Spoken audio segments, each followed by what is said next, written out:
Mga kapuso, isa ng tropical depression yung sama ng panahon na nasa kanluran ng Luzon, yan ay ayon sa Japan Meteorological Agency.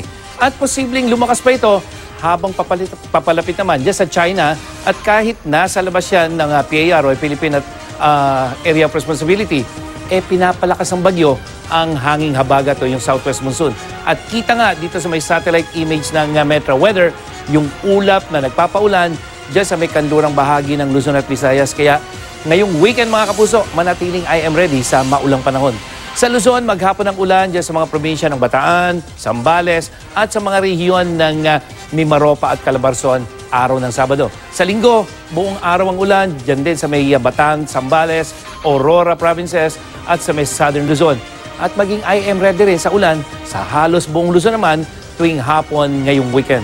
Sa Visayas, maghapong maulan sa may western section at sa halos buong Visayas bukas ng hapon yan, habang sa Linggo, buong araw ang inaasahang ulan sa malaking bahagi ng Visayas at kumisan, malalakas yung mga pagulan.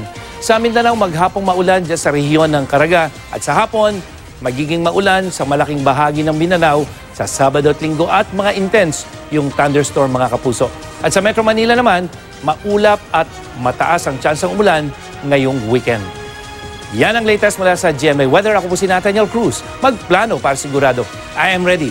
Serbisyong totoo ng GMA News.